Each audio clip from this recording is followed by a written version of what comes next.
No one else noticed, but the alien woman did, and she thought I chose her. The diplomatic hall buzzed with tension as Ambassador Zara stood among the crowd of human delegates and her own people, the Velthara from across the galaxy.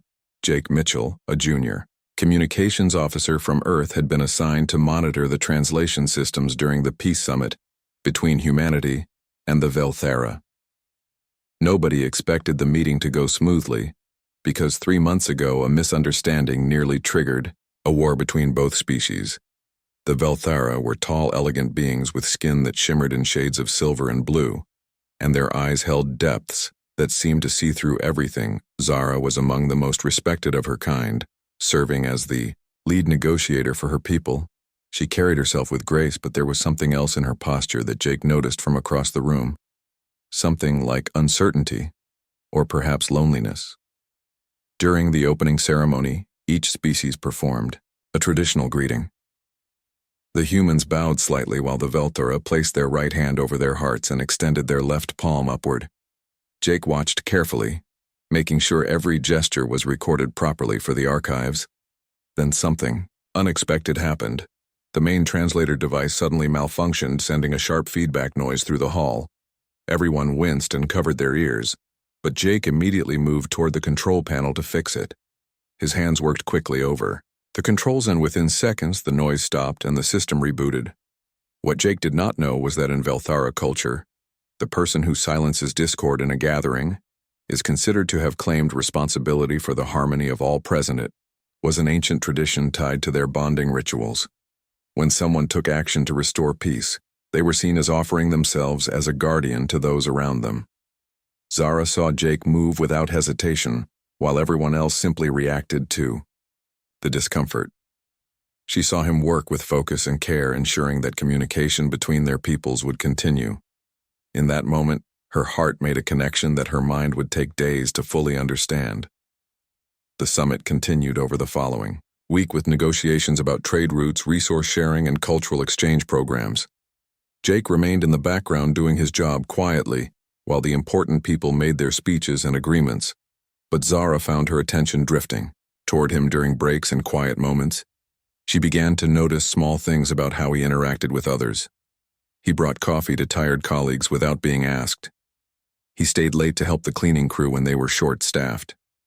He smiled at everyone equally, whether they were ambassadors or assistants. These acts of kindness were invisible to most, but to Zara they confirmed what she had begun to feel. By Velthara custom, Jake had already chosen her through his actions, though he had no idea such a thing existed. On the 5th day of the summit, Zara finally approached him during an evening reception. Jake was standing near the observation window looking out at the stars when he heard a soft voice behind him. He turned and found himself face to face with the alien ambassador. Her silver blue skin caught the light and her dark eyes studied him with an intensity that made him nervous. She asked him why he had fixed the translator so quickly that first day. Jake shrugged and said it was his job, and that everyone needed to hear each other if peace was going to work. Zara smiled at this and told him that among her people what he did meant something more. She explained the tradition, carefully watching his reaction. Jake listened, with growing surprise and then concern. He had not meant to trigger any cultural ritual, and he certainly had not intended to make any kind of claim on anyone. He started to apologize, but Zara raised her hand gently to stop him. She told him that intentions mattered less than actions in her culture. She said that she had been watching him all week and had seen his character in everything he did. She admitted that by her people's ways, she believed he had chosen her, and she found herself hoping it was true. Jake stood speechless for a long moment. He looked at this incredible being before him, someone powerful and important and wise. He thought about the weight of what she was saying and what it might mean. Then he smiled softly and told her that he had noticed her too. He said he saw how she listened to everyone at the table even when they disagreed with her. He saw how she fought for her people while still seeking understanding with humans. He said if there was any choosing happening, maybe it was going both ways. Zara's expression shifted into something Jake had never seen before, pure, unguarded joy. She told him that among her people, when two souls recognized each other this way, it was considered the deepest form of connection. The rest of the summit took on a different quality for both of them. They found moments to talk between sessions, learning about each other's worlds. Jake learned about Velthara, art and philosophy, while Zara discovered human music and literature. They shared meals and walked through the station gardens, and slowly something beautiful grew between them. By the final day of the summit, the peace treaty was signed, and both species celebrated. But for Jake and Zara, the real celebration was personal. They stood together at the same observation window where they first spoke. Zara took his hand in hers, a gesture she explained was Velthara for, "I see you completely." Jake squeezed back gently and said that he saw her too. The other delegates began to notice them, together, and whispered among themselves. Some humans were confused, while some Velthara smiled knowingly. One elderly Velthara diplomat approached them and spoke to Zara in their language.